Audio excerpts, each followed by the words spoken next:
So be careful. Be careful about actually getting naked. Actually, Yes. Post-stream. I don't accidentally get naked. I only do it on purpose. Especially when my bros ask to get naked, I do it immediately. Interesting.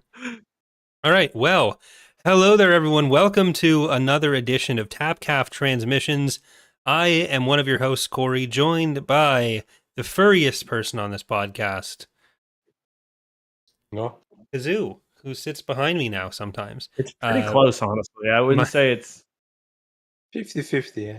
We have, of course, as always, Mr. Justin Eckhartsladder also hosting. Hello. He doesn't have his webcam on for people watching the video version of this because he's all wet or something like that. Dude, it's so hot and humid right now. I ran out to get some stuff before the stream, and yeah, I need to shower. Yeah. And of course, joining us for the rest of Legacy of the Force and then maybe Fate of the Jedi. I can't remember if he said that. We have Ilkin from Kings and Generals, Wizards and Warriors, sometime X2 guest, and host of X2 gatherings in Canada sometimes, along with the holder of the TapCaf Transmissions #1 guest plaque, of course. Who can forget that? You know what Ilkin, I how you doing? discovered? I discovered how we can get Universal Peace in Star Wars Galaxy. How's that? If Sid drinks some of that, immediately He is holding up a can of zero sugar cherry Pepsi. Which is good. It is good. Yeah. And I think Ilkin will remain the #1 TapCaf guest because generally, if they're around for long enough, I will alienate them. Yeah, alienate them somehow. So, well, it hasn't happened with Ilkin yet, so he's survived. So I think he'll be fine. The problem is we are like 16 or 17 books until the end of the Legends, so there's not much runway left. There's lots left. We have plenty of books still to go. Yeah, Don't worry. But it's just very interesting. Like we're basically like in terms of chronology, 4 or 5 years until the end of the Legend, right? Yeah, but we've only been hitting the highlights. Yeah, like the main books. You know, for example, as I was reading this, I was also reading, as anyone who follows me on Twitter probably noticed, Shadows of the Empire. We haven't covered that yet, and I'm very, very much looking forward to that TapCaf episode. Yep. Is it the one that the game and the book are completely different things? Yeah, they're pretty much completely different. Which I would like, if we do the Shadows of the Empire, Shadows of the Empire at some point, I would like to do a game episode and then a book episode. Okay. There's also a comic as well, but I really enjoyed the book. The book was really good, except for it's the most sexual Star Wars book by far.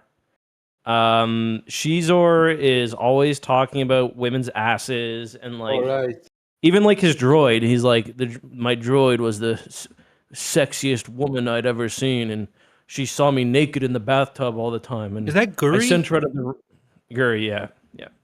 You know Guri. She was going to be in Empire at War. Oh, really? Yeah. There are assets for Guri and Shizor. Yeah. Assets. Is it the one he uses pheromons to get Leia to sleep with him? Well, she almost sleeps with him, and like, and there's like Chewie's outside. You got to listen to the audiobook as well because Mark Thompson does it, and he's like, this man puts his whole effort into this. He's like, he does his Shizor a lot like Talon Card, so it's like vaguely like ethnic sounding. Like you can't really like nail down exactly what ethnicity, Spanish maybe, but and like he's always talking like with a low rumbly voice about like, oh, he would bed her soon enough, or like he's got like cameras in her showers and he's like, Shizor turned the camera off before the moment he would be seeing her up close soon enough. Okay, yes, so I think he should have went with Pepe Le Pew voice then. Because that's... yeah, but he's successful. That's the thing. Like Pepe Le Pew is generally not successful. Shizor is. Leia is the only woman who's ever managed to. Oh, did I just crash? Can you guys hear me? Yep. You're Yeah, good. yeah, we can. Oh, We can. okay. My Discord completely crashed. But, Corey's face says that he's about to quit the podcasting and Star Wars forever. okay. He's Well, gonna keep going. So understandable. I'm just gonna be Corey's anger translator for you since you are not watching. Okay. I'll be right back. I got to restart my Discord. Keep talking. Okay. Well, As you guys today's can topic. see, we don't like the book we're gonna talk about. That's why we're That's trying not to. that don't spoil it either. But okay, well that Do you didn't have any work. other Star Wars news? No, not really. Okay, well we'll have the layout back in a second, so don't worry about that. But today's topic, since we didn't announce it off the top, you'll see more than just our foreheads once Justin's back. But today's topic is going to be Legacy of the Force, Book 4. 4, yes. We are talking about Exile, which is technically, if you want to describe it this way, the first book of the second trilogy. But Ilkin, you were saying something sort of about this before the stream, and I wanted to disagree with you. So right now you are putting me on a spot. yes, You are trying to make me say something so you can attack me. yeah, Okay, so I don't like when art is too much connected and influenced by meta reasons. For instance, in this series, we'll talk about it like plenty of times. We already talked about in book 2, and we'll talk about in book 5, and then in book 8. Every book that has I never can remember her name. Karen Travis. Yeah. It's just basically jerking off. I'm sorry, guys. I was going to say masturbating. Yes, it's basically jerking off Boba Fett, and that gets super annoying. And the way it's built in meta sense, it's like every author gets a trilogy within a trilogy of trilogies, and I don't think that is a way to utilize the best features of every author, basically. I don't think that's. I think we've talked about that before. I wouldn't say that's controversial. Kind of surprising that this was an Alston book because Alima Rar is pretty important in this one. It's kind of like she's one of the characters. They make up an Alima Rar task force, for Christ's sake. yeah. So I'm doing a video about Boba's role in this series, and so I decided to try to look up how often Boba gets mentioned in books that aren't by Karen Travis. His name comes up 3 times between all of the other books other than Invincible, because he and Jaina spend more time together in Invincible, Yes. which is by Troy Denning. But again, other than that, that's my point. Like, if you want to make Invincible a book about Boba Fett, just put Karen Travis there. You don't need to do it like 2, 5, 8, and that's it. Like, you know what I mean? yeah. So That's where I kind of disagree with you is I think if it was actually a trilogy of trilogies, that would be slightly better, as in having like Troy Denning does a trilogy, then Karen Travis does a trilogy, then Aaron Yes, Alston okay. does a trilogy, Yeah, I and agree. you can have like, I think, and that's the thing that works about NJO for me with having so many authors, is that like within all that you do have like the standalone books, or you have like Edge of Victory, you have the Force Heretic stuff, and they're discreet enough that it kind of works, that they're telling these smaller stories that are still part of the overall war, but it's not the same whiplash you have of like, okay, this is 9 books by 3 different authors where they're alternating, and it's kind of like whiplash between them sometimes. It's again, it's not even a whiplash. It's just not a good way to utilize their strengths. For instance, for me, Alston is master of military fantasy. Like I he thought so writes. until this book too. Sorry. I thought so until this book, but yeah, continue. Sorry. Yeah, that's my point. Like, not much is happening here in terms of military action. Like, in comparison to previous and next books, it's one of the least military action book in the series. Yeah. I mean, there's a couple space battles, and we do get like the war progresses drastically for like an interlude chapter. I had You're like, oh forgotten yeah, by the how far way, you get into this series before like there's actually a war on. Like they're still kind of just building up for it right now. Like it erupts with Gladder. Because then you have Commodore and Bothaway joining.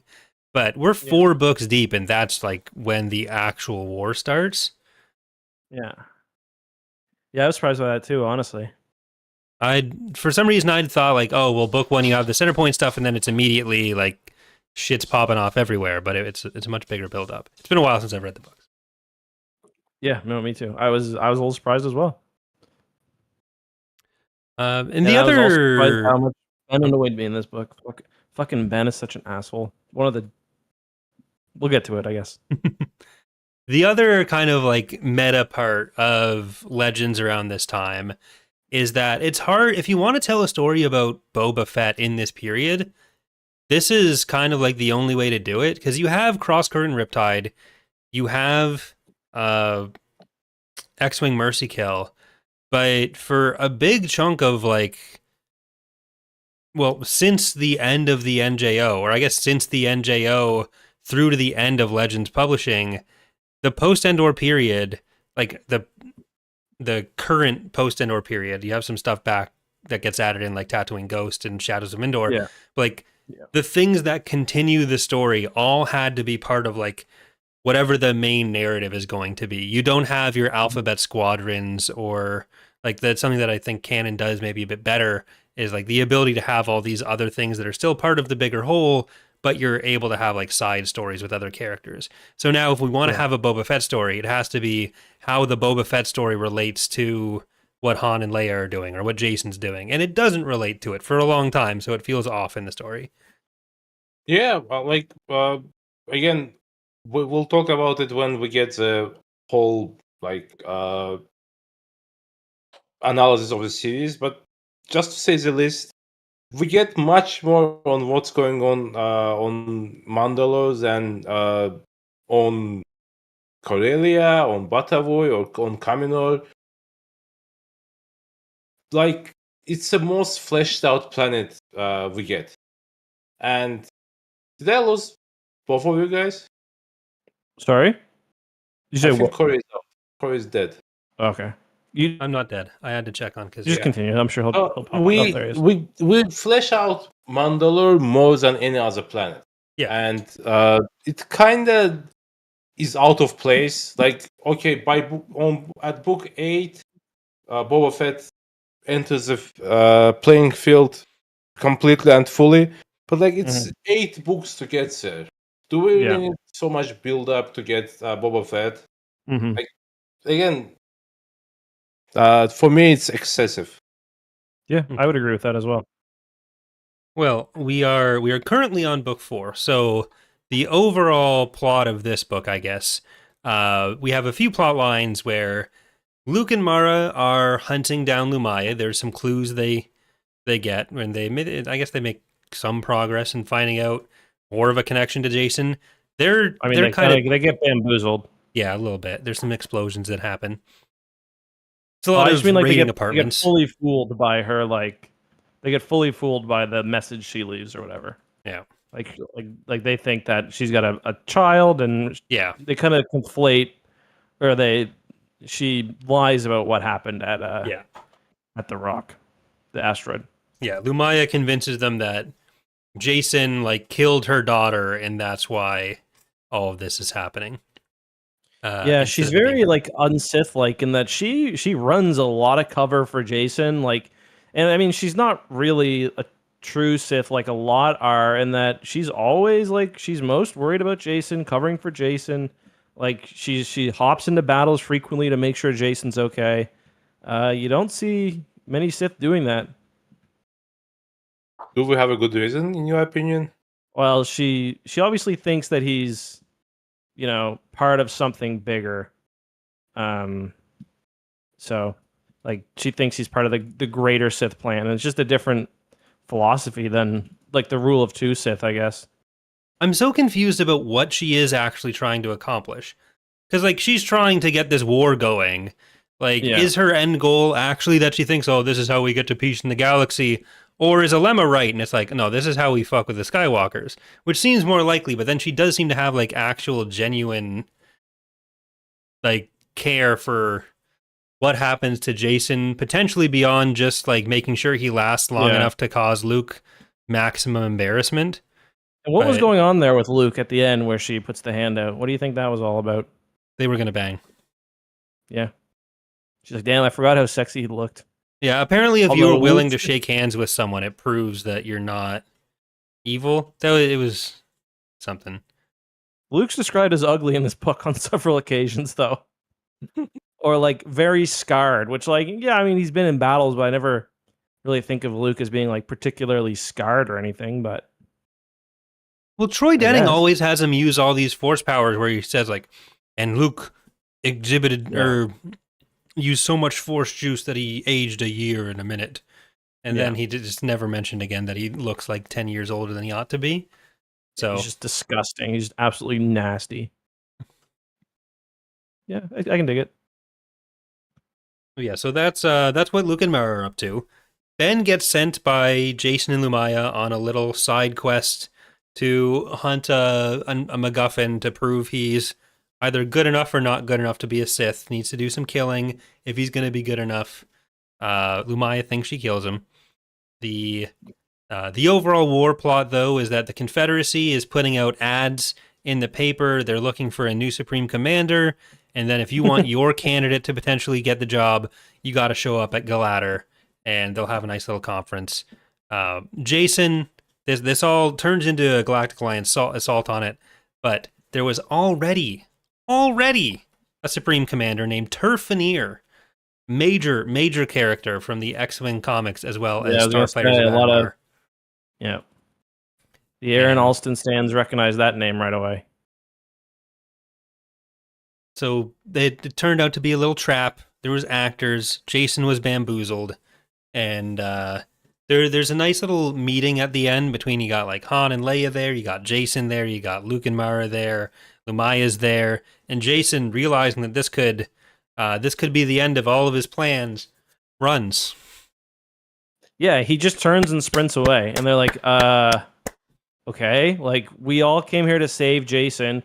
Luke is back to, like, serving the GA, even though they've been, like, sketchy is probably putting it lightly. And Jason just pisses off. They're literally in a room, and he turns, he's like, yep, see ya. I guess he had other concerns, fair enough. But, like, brother... tough look. It's just shocking to me that this works. Like, Luke and Mara are like, hey, maybe next time you can help us with the Sith lady. Aw, shucks. And then they all... Like, Mara is finally not thinking that sunshine exudes out of all of Jason's orifices. They're, like, thinking there's some connection there between him and Lumaya. But they're not, like, fully thinking he's evil yet. Yes, and then they ask him, and he's like, no. And they're, okay, cool. Yeah, they like are presenting this lie that Lumaya put in about, like, what actually happened on the asteroid. And he's just like, oh, that makes so much sense now. I didn't kill the lady. She did it and mind-wiped everyone. That makes sense.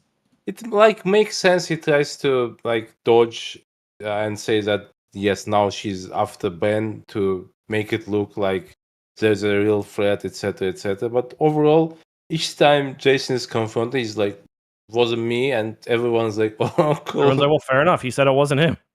What more can we ask for? He said, not me. Fair enough. He's a war hero, right? So yeah. After he's done with his Lumaya Sith lessons, Jason just goes off to get some tutelage from Shaggy.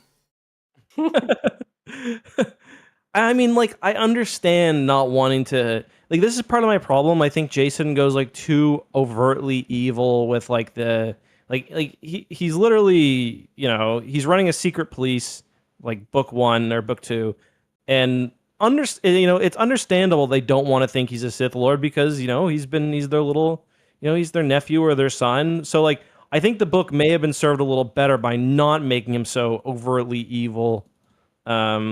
Like firing the Millennium Falcon on it, or firing on the Millennium Falcon and stuff. You know what I mean? Yeah.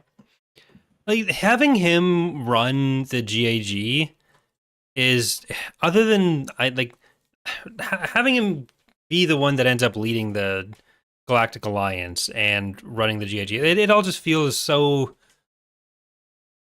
forced. Like they couldn't think of another way to just show how evil he could be. Like Yeah. I've talked about this before, but having him slip more into the esoteric Sith dark side stuff because he denies the dark side's a thing feels like it would be a better way for Jason to go to the dark side compared Yeah. to like, oh, he immediately thinks the secret police are a good thing and then he wants to like burn the Wookiees to the ground. Yeah. Yeah, that's my thought as well. What are you gonna do? Yeah. Ben, though, Jason. his mission, he's sent to recover an ancient Sith artifact, which is conveniently located in Lando's mining office. Yeah. Like the They don't public really lobby talk of about that Lando's. much. Like he probably, I probably would have called Lando and be like, "Hey, buddy, how's it going?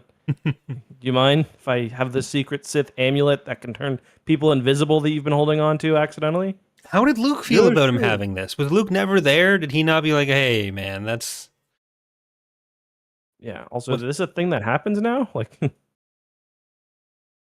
Apparently, they used to get questions about like, oh, is the amulet of Amara or whatever it's called gonna be used again in the future? Because I guess this is the thing that fans were clamoring for. So the editor had to say, no, it's probably not coming back. It was just for that. It's just a MacGuffin. like, is it even real? Because like when Ben gets it, he's got chances to use it and he doesn't. It seems to be real. Like no one says it's Yeah. fake. Yeah, So it's just the he's only- worried. the He's only worried about thing- the guy disappearing. The only thing from the planet that survives into the next books, unfortunately, Ship. Ship, yeah, ship. yeah. Ship will make it. Don't And worry it's about not a ship. good- it's not a good ship. Like Finn, It's like- evil ship.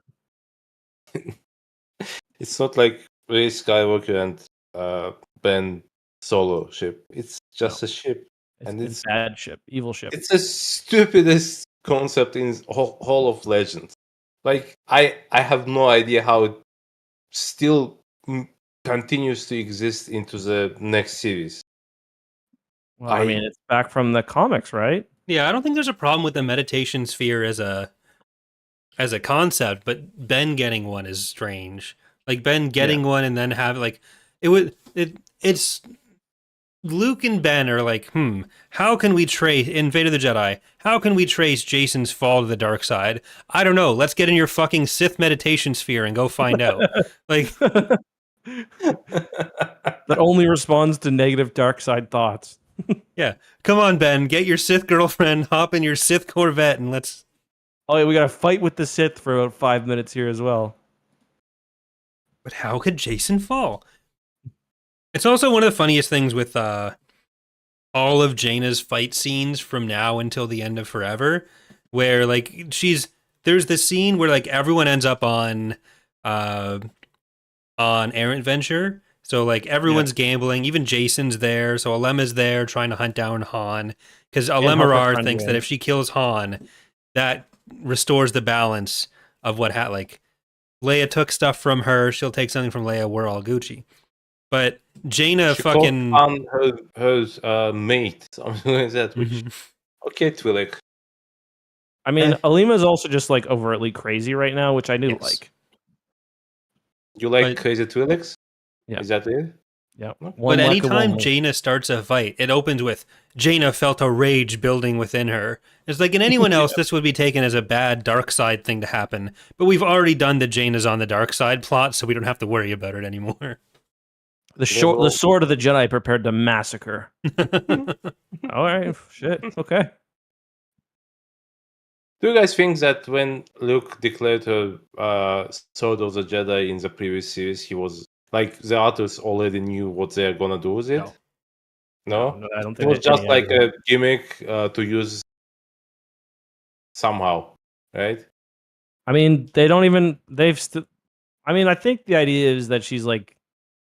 I mean, they don't even really go over what she is. Like even at this point, they were gonna have a trilogy about it apparently, but I don't know. Like she ends up not having quite as big a role in the end of the Yuzon Vong War compared to Jason. Obviously, like she's there in the battle on Yuzon Tar, but it was in the moment. It was like a symbolic thing to do to show how much she was giving up, especially with Jason not being there. Like everyone thought Jason was dead. Yeah. But I don't think it was done with like a specific intent on what it could mean. It was just the kind of thing that you say now, and then maybe you can use it for something later. And then the universe got rebooted before they really could. I do wonder what the trilogy. I mean, they haven't even given a little hint about what the trilogy would have been like. So I'm Not curious, but we'll never know, I guess. We would have seen the start of like her and Jag heading towards their happy little family, but the speaking of Jag, he shows back up and he asks Luke for some money so he can hunt down a lemma. Yeah. Oh yeah. And Jag is like he got like poochied off to another planet for not forever though, just for a few years. So he's back and ready to party. Him, Lobaka, like they just get stored for a while. Yeah. And I guess tool for later. Tahiri hasn't been mentioned yet, right? Not at all. Not even mentioned. Wow. I don't think I would have so. thought she'd been mentioned, but maybe not. Not even a little bit. Like I remember when I was reading the series for the first time, I was like, okay. Like first time she's mentioned is book 6, right? No, Or okay, 5. so she's in Betrayal. She's mentioned in Tempest. Yeah, and then she shows was back up in Inferno. mentioned at least, but only a little. Because she's got some stuff to go through, and I like Tahiri, but yeah. Well, the thing we're really missing in the series is what's Danny Quee's opinion on Jason's development. Yeah, Danny Quee really did get poochied off to another planet. Like, is she literally on? She's on the Nemesis-Cot, yeah. Yeah, so she's. We can't find her. The planet's always moving. Also, like it was her. Didn't like her, Techley, and Tahiri all say they were going off on that, and then like but Tahiri I think comes the other back. two came back. Yeah. And then they realized Danny Quee was a boring character at that point. Like, yeah, nobody actually. We tried, but no one actually cared. So. Well, she was what they call Mary Sue, right? Like she was perfect at absolutely everything. Yeah, they kind of like made her force sensitive and not really force sensitive, just like enough force sensitive. Yeah. Like I wouldn't say she was a Mary Sue, but she was like introduced to be a love interest for Jason. Yeah. And it was mostly just because the authors who did that didn't know about Tenel Ka, and then they got back to Tenel Ka, and it was like, okay, well, get on a planet and leave, I guess. What else can female characters be used for? Apparently nothing. I mean, I don't think Danny Quee's a good name. Like, I think that's part of the problem. Is Tenel Ka is a good name? Yeah, I like Tenel Ka. Ooh. So, I actually was researching this for myself. They still don't mention that Tenel Ka has one hand. Like it's not mentioned anywhere in this series or the next one. I could have swore don't they mention it because they go on. They say her suitors are one arm, or maybe that was Swarm War. Was it Swarm War? Yeah, it is Swarm War because Jason was like that was when they didn't know Jason was all involved in that. But Danny Quee does get a mention in Inferno, not to spoil anything. But chapter 11. My daughter, do I ever call her by name? SDXX cocked his head sideways. You call her by a lot of names. Jaina, Danny, Annie, Alaya.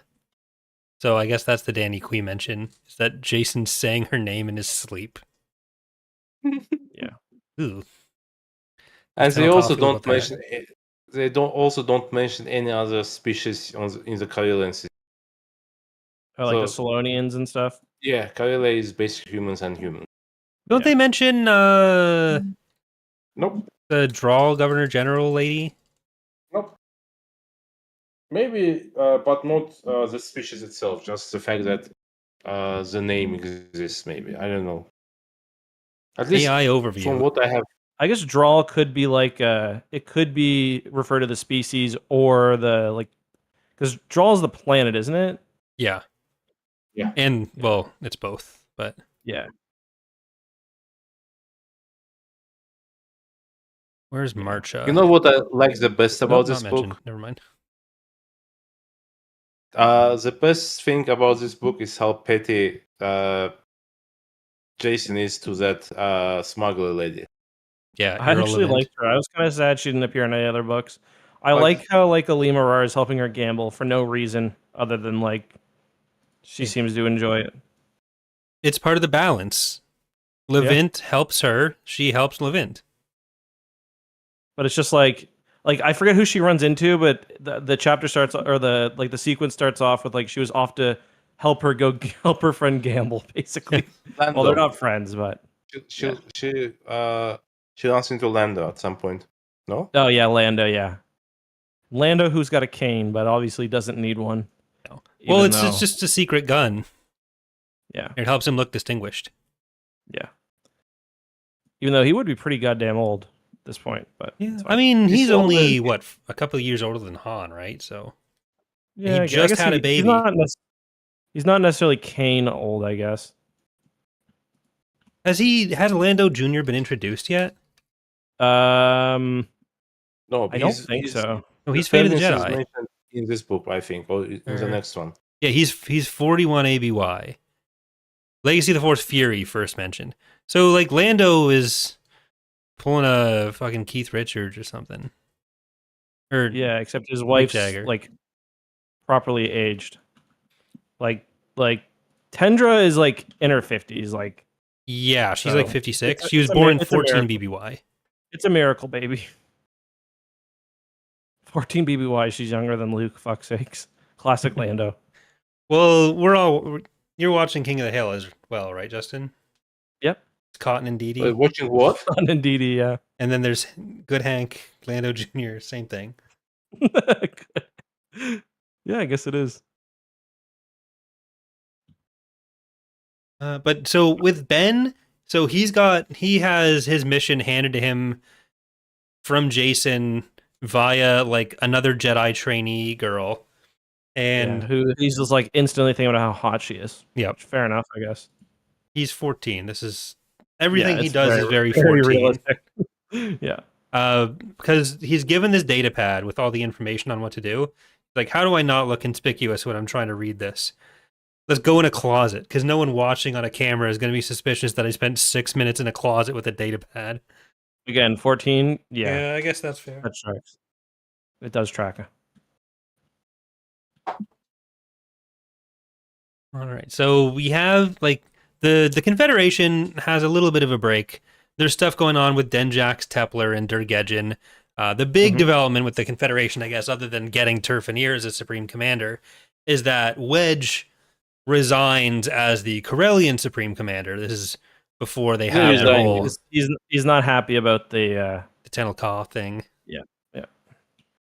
And he's They're like, resigning. okay, I'm going to resign, but they're going to try to kill me. So you get a little escape scene with him and his family and Corrin. Yep.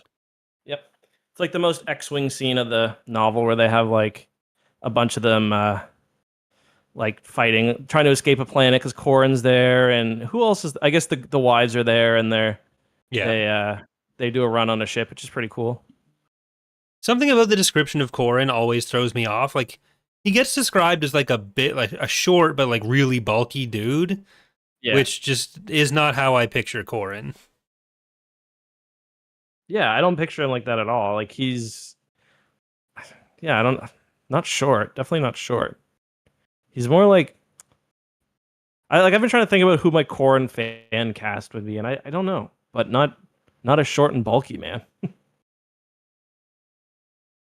I think he is described as kind of short, isn't he? Maybe. But I don't know, because like I'd even go for more of a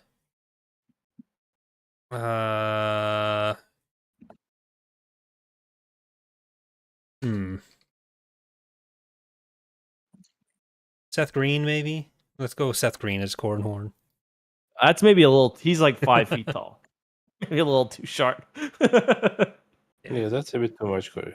Yeah, there's like that one image of him. I think it's like in the new Essential Guide to Characters where he's got like, I think he's bald with a beard, and he's, yeah, I don't know. I've never seen. I don't know if I've ever seen an image of Corrin I Not really bald, like. but like it's very rare hair and like it's Yeah, I definitely combed don't like back. the one from Fate of the Jedi, where like he's, I don't know, just he looks like what's his name from Always Sunny in Philadelphia.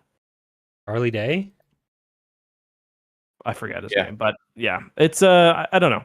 Corrin, I'm always happy to see Corrin, and we also see Kyle, which is nice. He's one of the masters on the council, so What is Kyle's personality in the books? Like, is there a personality? I think his personality comes more from the games and the books, I would say. That's my point. Where- Like, you don't get the same vibe you get from the games, you know? Yeah. Well, it is funny that I forget who it is, but they basically are prattling off how many characters of this same archetype are in the book right now. The Corellian smuggler type characters, where like Wedge, Corrin, is Kyle Corellian? I can't remember. No. Han, they're all kind of just like different shades of each other. And like, yeah, that's fair enough. And then they have I don't the know same if Ash Rendar is vibe. Corellian, but he definitely They have the same vibe 5 times. Yeah, exactly. Like Is Kyle's Brenda big Corellian? role on the He is. Fuck sakes. Kyle's big role on the council is Kyle Corellian? I thought he was like Saronian. No, I was talking about Dash. Sorry. Okay. But yeah, Kyle's role on the council is kind of weird because like he is put in as in a similar role to what Corrin has as like the Galactic Alliance government stand-in in the Swarm War, but like Corrin can't do Yeah. that as much in Legacy of the Force because he's Corellian. So they generally choose to not have him be that. So that goes more to like Kent Hamner, who's always kind of been in that realm as well. But Kent and Kyle take that over. Kyle is like a bit more. He has a bit more of like the sarcastic streak in him from the games, but like he's still very much there to represent a Galactic Alliance viewpoint. Like he's more of a cop than you'd kind of expect him to be from the games. Yeah. Like why? Why so many people need to be complete military types? What's that with the Star Wars books, later ones? Jedi have a problem with the fact that they have lightsabers. Jacob, we've seen images of Corrin before. We're talking about how the description compares to those images. Yeah. The one from I think it's the one you were talking about. Is that Reader's Companion? I don't think it is actually. Now that I looked. Yeah, it might be the Guide to the Force one. Are you talking about the one that Ilkin put in the chat? Because that one's from some of the art. I just think that they put out for Fate of the Jedi. Whichever one that is, he looks like Castiel from Supernatural. So you can get Misha Collins to play not redhead Corrin Horn. I'd be interested in that. Like Corrin and Kip have the worst art of anyone in Star Wars. Like Corrin is the least consistent. Kip looks awful all the time, despite the fact that he's like described as like, oh, he's so handsome, but then he's bless him, but he's not gifted in that way. Like there are not two images of Corrin that look the same. Yeah, I mean, speaking of Kip, finally, I remember the good thing about the book. It is Reader's Companion, the one that I'm talking about. Oh, okay. So, first of all, Kip makes a very funny joke with the GA leadership. He claims that there's a Jedi tradition to argue when everybody wants one thing, somebody will have to argue against it. Yeah. He calls it Tadashi, and apparently Tadashi is like a worm or like insect from Castle. Yeah, which is where he grew up. That's funny. But like one insightful thing he says, I think during the same meeting, is something along the lines of when I destroyed Karida, I wasn't stronger, but I had more conviction. Yeah. And I kind of liked the idea of it. Like, even if your force level does not change, go up or down, when you have a conviction of doing something, you can tap into more, basically. Yeah, that was my favorite part of my favorite kind of the Force things we got here, where he's like, yeah, like I shouldn't have been a master there. I think Corey, you mentioned that in your recent video too. I've used you? it twice in the last week. It's great quote. Great quote. Yeah, this guy's lazy, but yeah. But yeah, it is a good quote, so I don't blame you. But Yeah, Yeah, because that was it's in the context of Cal Omas and Cha Niathal, mostly Cha, and then Cal kind of brings it up because he's in the same boat as them. But they want Jason to be on the Jedi Council because he's so powerful, and there's like probably less of a reason for them to want it than Palpatine. This is an area where I think like the there might be a bit too much of an attempt to get like the yeah, prequel parallels, but Kip gives this good speech about like, oh well, even though Kip thinks Jason probably should be on the council, he's finally being less of a dick to Luke. Yeah. And he's like, oh yeah, well, I used to be able to do cool stuff too. Kevin J. Anderson made us all really powerful, but we're not able to do that anymore. So Remember when Doris 81 blasted the Question. fleet out of space? yeah, That Do was you cool. think if Jason was on the council and was a master, I don't would think he'd give a shit. I don't No. think he'd do Luke anything. have like an ex meeting with him where he said that he didn't do it? Like that's the thing about like making like Jason's not in any meaningful way a Jedi at this point. Like No. at least in the Jedi Order rather. Like he doesn't take orders from Luke at all. He Told him doesn't Luke, check in. very He's funny. Like he What's that? decided at some point that he will not call him uncle. He just calls him Luke. That's Yeah. it. Perfect. although yeah. we When do get I'm a trying moment. to hide my Sith identity, I decide to be a little shit to everyone around me as well. Well, I don't think he can I don't think he can control it at this point. He's always so angry. That's like at the end of the book. Lumaya is like, "Yo, dude, like I can feel your bad vibes from." And I think non-force sensitive people almost can.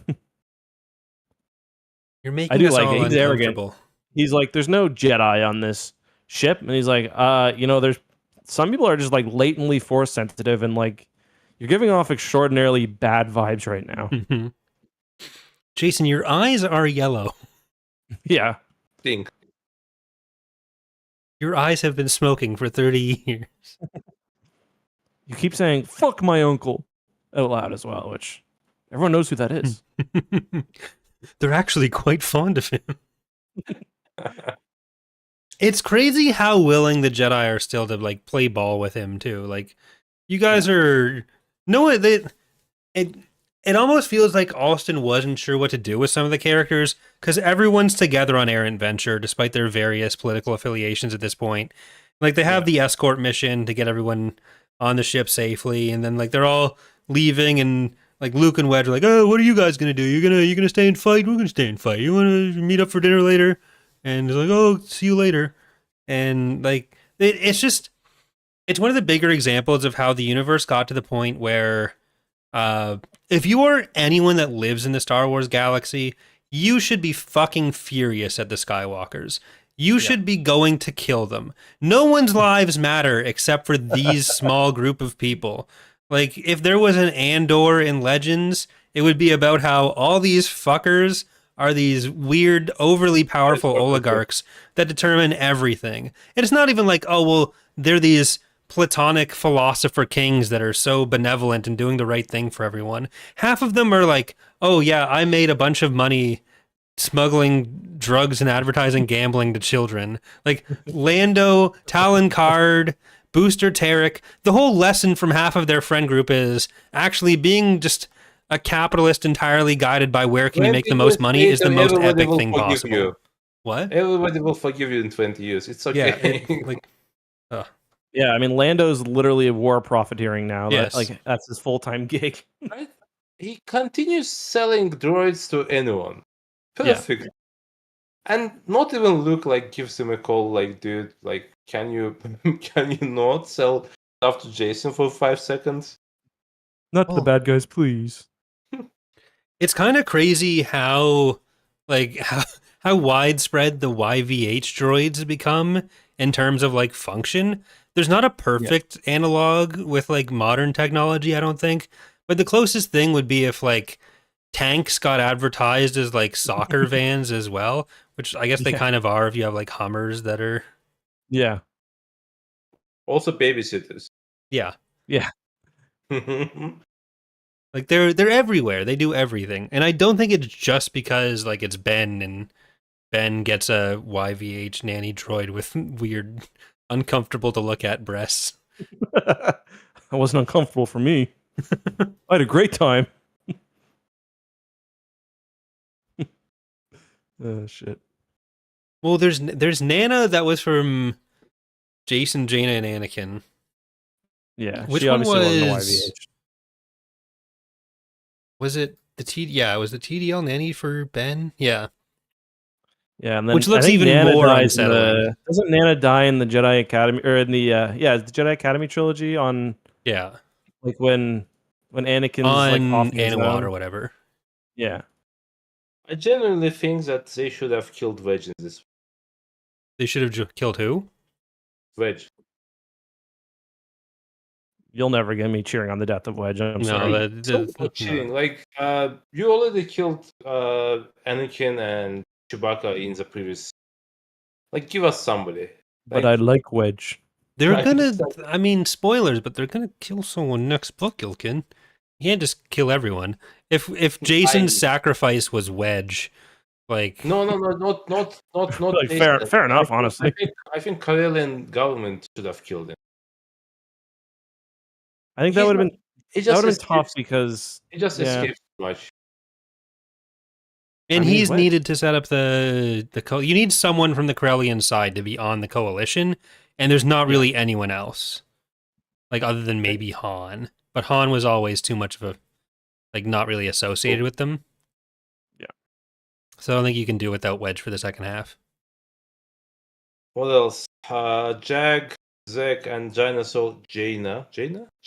create what they call Alemaraj Task Force. We never see them doing anything. We see them Well, fighting over who gets to be with Yeah, Jaina. they have yeah, but push up that contests. It's like a so little homoerotic and like that's it. That would have been such a good twist.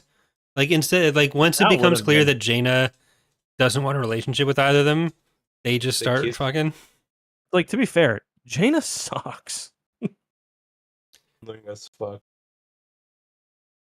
Like, I don't hate women as some of my podcast colleagues here, but sucks.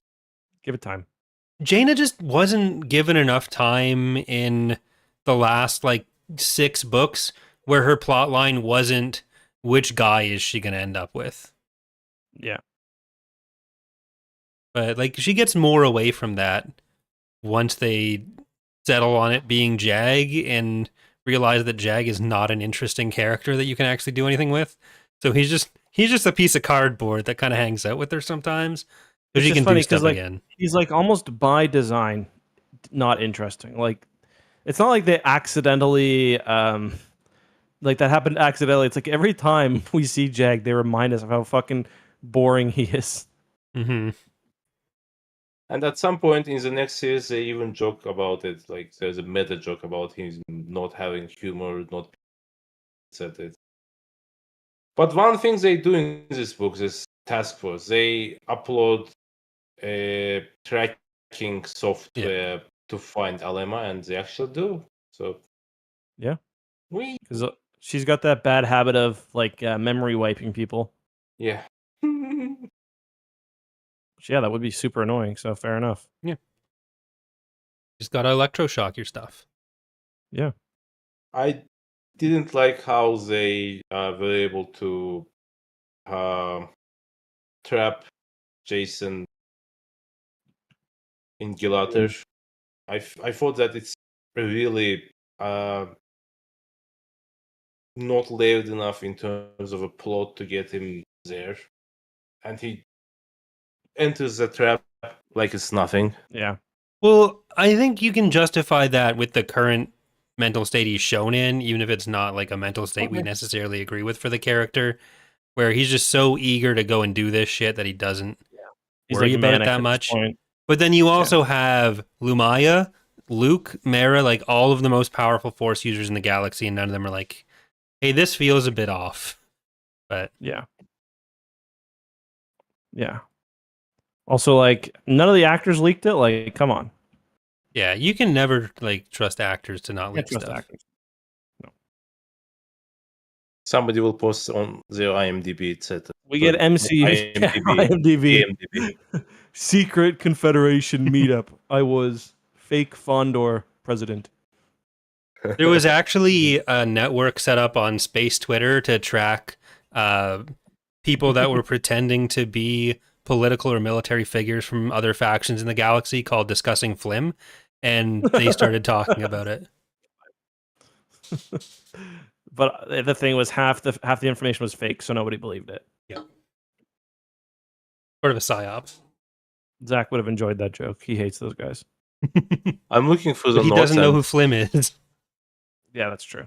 He might. Zach I'm knows looking- the score. I'm looking for the notes, and one thing that I wrote down is that the idea that Jason sees Leia projecting herself in the Force and attacking him, like, Yeah. in terms of her Force powers, it's ridiculous. Like, she never shows that up, and Jason probably should know that, but maybe that's what Corey mentions is true here, that at this mindset that he's having, he might imagine anything. Well, it is kind of funny that we basically get the Last Jedi Leia scene in this book as well. Yep. With a grappling hook. Yeah. I thought that too. But I mean, I do want to say that I enjoyed how Ben was handled here. Like his I reject you. the way that he's kind of handling his cognitive dissonance over like what Jason's doing, what he thinks is right, and like how he's dealing with the negative Force influence of Ziost. Like I think it's expressed in a realistic way, especially for someone of his age. And I think he's a real shithead to the girl for a while, but he comes around. And part of it is Ziost. It's not just because Ben sucks. So I liked it. That is one of the darker scenes in all of Legends, really. The 5 or 6 year old girl trying to like sadly dig her father a grave in the ice with a fork, basically. It's like, damn. Use the fork. Yeah, use the fork. So she kind of got over her dad being dead quickly, but you got to in that situation. And you never see her again. I was getting that feeling. It'd be one of those characters who we meet and then never see again. She joins Danny Quee, and now she. Well, do you need to see her again? She's not like. I don't need to see her. I like their. I guess I like the relationship that formed between her and Ben though over time, but no, I don't really need to see her again. There you go. I also don't need to see Wedge, but I still see him. Okay, well, just because you're racist against Corellians. Corellians. You don't need to see Wedge. This guy, what's wrong with you? Guy, man. We'll see if you're allowed on the next episode, Ilkin. I've never had a scene with Wedge in it and be like, man, I wish Wedge wasn't in this scene. Yeah. No, he's a fan character. I just think that they should have done something to raise the stakes earlier. Yes, they do it in the next book. I know. Killed Ilkin. They've killed Trisina Lobi. Oh. I think Trisina Lobi fan club will never forgive that. Look, as long as Queen Octoramus is alive, that's fine. They're like one of my favorite scenes in Latter-day Legends is there's like a council meeting where they're all just casually sparring. I think it's in Fate of the Jedi. And on top of that, isn't it like on a landing pad? If it's what I'm thinking of. Oh, it's in Legacy. It's in Legacy. Is it in Legacy? I don't know if Luke's even there. I think it's book 7, something like that. But like they're chucking rocks at each other and casually debating what to do about something. 7. It's 7. Okay. But that's one of my favorite scenes. Okay. we know that you don't have taste, so doesn't matter. But yeah, What's wrong with that scene, Ilkin? Prove to me that you're not just saying this to be contrary. we'll get I want to there. hear this too, actually. We'll discuss. We'll Okay, discuss the book, right? the man That's it. needs He's like got a month nothing. and a half He's like, to, yeah, give me think over 10, his. 15 minutes to justify this. Okay, I don't need to justify anything. I just don't like it. I feel like it's a bit of, as they would say now, MCU. But yeah, Okay, well you're allowed to be wrong.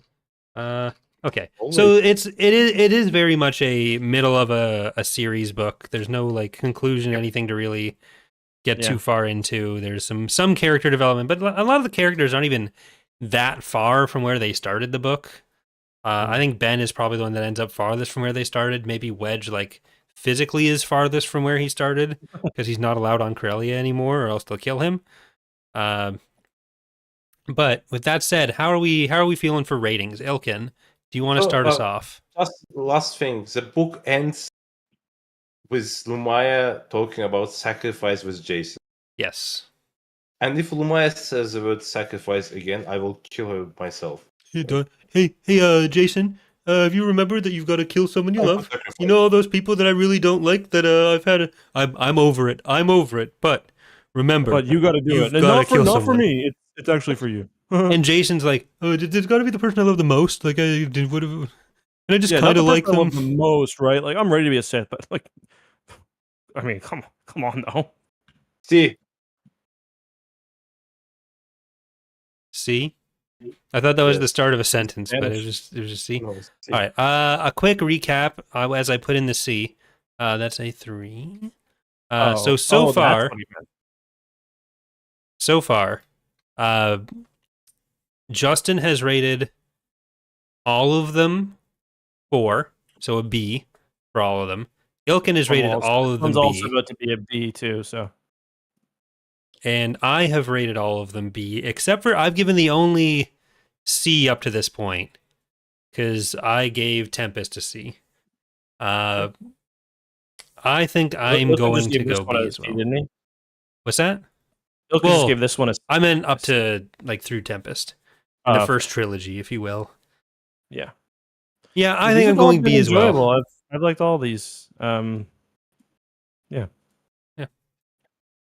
good stuff. Doesn't accomplish all that much, but everything that's there is fun.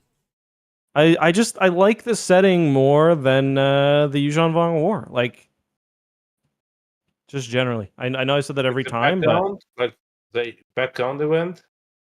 what? Sorry, what's that? What do you mean by setting? By like, Like, what's going on? I like the war. I like the Yuuzhan Vong. I just don't love as a species. I don't hate them, but Okay, well, I just fuck. Hey, Alpha Red over here. yeah. I would hit the big red button for sure. Idea how many people don't like New Jedi Order. Like now that we have started releasing the videos, like every fourth or fifth comment is like, "Oh, I didn't like this." For a long time, I thought that enjoys universal like. So No. I was wrong. It is the first place that has like a hard enough dividing line that people were comfortable enough saying this ruined Legends. I hate this. Or they wouldn't say Legends. They said expanded universe. Yeah. No. Be very careful. But Justin would have been the one showing up at the Jedi Council meetings in the middle of the Yuuzhan Vong War saying, I think we should do Alpha Red because I don't like this plot line. Yeah. All right. Let's go. Come on. Let's face with whatever Alpha Red Sith demon we're getting and start on that plot line. None of these guys have a red lightsaber. Do you think that would have made someone see it? How would a what? Using Alpha Red would made someone see it? All of them. No, I think it would have killed everybody probably. Okay. Yeah. They're like, yeah, we've got this species that's genetically identical to ours nearly. Let's make something that kills every single one of them and all of their technology. Yeah, not safe. This is fine. All right. So, Justin, you said you wanted to commit to doing sacrifice for next Thursday, right? No. You wanted to commit to doing sacrifice for the 31st. Yeah, I can't do next week because Yeah. Just most likely, just because Charlie's here. Yeah, Charlie's here, so we probably won't have a tap cap next week at all. I'm not sure about Yeah. 31st. I might be away. All right. If Ilkin's not here, Justin and I will do a different book. We'll figure out we'll Ilkin's do- schedule. We got lots of one-offs we could do. We haven't done Coruscant. We got. Well, just we a ton. also have the End of High Republic. We have some other standalone books to do. Like we could do Acolyte Wayseeker, Justin. Sure. Yeah, works for me. So we'll figure Even though something out. it's written in Well- first person. Ugh. There won't be an episode on the 24th. There will It's be one on about the 31st. Venestra. What's that, Ilkin? Basically, it's about Venestra. Yeah, I should read that book. I haven't read it yet, but it is written in first person, which is unique. Hit and Oh, miss. I read. Speaking of first person, I read. Ilkin, I'm guessing you read this. Oh, what the fuck's the name of it again? Project Hail Mary. No, You never didn't heard read of it? Okay. Just Is it because sci-fi? yeah, they're making a movie out of it. I'm surprised you haven't read it. It's by the guy that did The Martian. I thought it was okay. I've never But it's heard like- about it. I'm shocked. It's like it's got to be one of the most popular like modern sci-fi like in the last few years, I'd say. Say that sci-fi is my main genre. Yeah, right? fair enough. I Yeah, would rather read popular fantasy than popular sci-fi. fair enough. All right. Well, that is going to do it for this week. Thank you all for listening and watching and all of your Apple reviews and whatever else we haven't mentioned in Don't years. forget to sacrifice, guys. It's important to sacrifice. Okay, sacrifice. Got to be Yes. someone you at least like. At least a 7 out of 10. Anything lower than that doesn't count. Right now, my dad pissed me off because he grounded me. He can't be my sacrifice. It's got to be the family dog. Oh, no. All right. Goodbye. Bye-bye.